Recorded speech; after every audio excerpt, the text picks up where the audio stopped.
Hey everyone! Welcome back to the channel. If you're new here, make sure to hit that subscribe button and give this video a thumbs up if you want to learn how to take control of your finances and build solid saving habits. Today, we're going to dive into some practical saving habits and methodologies that can really help you make a difference in your financial journey.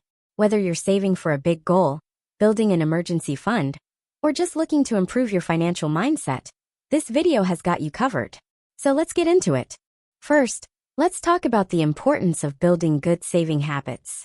Did you know that saving money isn't just about having a big paycheck? It's all about consistency and small habits. You don't need to start with huge amounts. It's about forming a routine that becomes second nature. One of the easiest ways to start saving is by automating it. For example, you could set up a recurring transfer from your checking to your savings account every week or month. The less you have to think about it, the better. Treat it like any other bill you have to pay. This way, even if you're not actively thinking about saving, you're consistently putting money aside without effort. And over time, it adds up. Now let's talk about the 50-30-20 rule. This is one of the most popular budgeting methods, and it's simple to implement. Basically, you allocate your income like this. 50% goes to needs, things like rent, utilities, food, and transportation. 30% goes to wants, things like entertainment, dining out, and shopping. And then, the final 20% goes straight into savings or debt repayment. This rule helps you balance your spending while still prioritizing saving. If you're new to budgeting, this is a great starting point. Another method I highly recommend is the pay yourself first approach. This one is simple. Before you pay any bills or make any purchases, you take a portion of your income and put it straight into savings. That way, you're prioritizing your future self before anything else. Once you get used to paying yourself first, it becomes a habit, and you'll find that you don't miss the money as much as you think you would.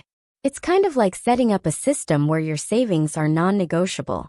Now, here's a fun one, the envelope system. This is a more hands-on approach to managing your spending and saving. It involves dividing your cash into envelopes designated for specific categories, like groceries, entertainment, and savings. For example, if you have a budget of $100 for groceries, you put that exact amount into an envelope. Once it's gone, it's gone. This method helps you stay accountable and make more mindful choices about your spending. Plus, when you see that envelope with your savings growing, it's super motivating. Instead of envelopes and cash, you could use multiple bank accounts or make it fully virtual just with Excel and budgeting. Here's another method that's a little similar to the envelope system, but with jars. The idea is to have different jars for different savings goals. For example, one for emergencies, one for travel, and one for fun stuff. You can do this with physical jars or digital ones with apps, whichever works best for you. By dividing your savings into these specific jars, you give each goal a clear purpose, making it easier to stay focused on the bigger picture. One last method I want to mention is rounding up your purchases. There are apps that automatically round up your purchases to the nearest dollar and deposit the difference into your savings. So for example, if you buy a coffee for $4.50, the app will round it up to $5 and save that extra 50 cents for you. It might seem like small change, but those little amounts really add up over time. Plus, it's almost like saving without even realizing it. So, those are just a few saving habits and methodologies to help you get on track with your finances. The key takeaway here is that saving doesn't have to be hard or stressful. It's about forming small, sustainable habits that work for you. Do you have a favorite saving method? Or is there one you want to try out? Let me know in the comments below.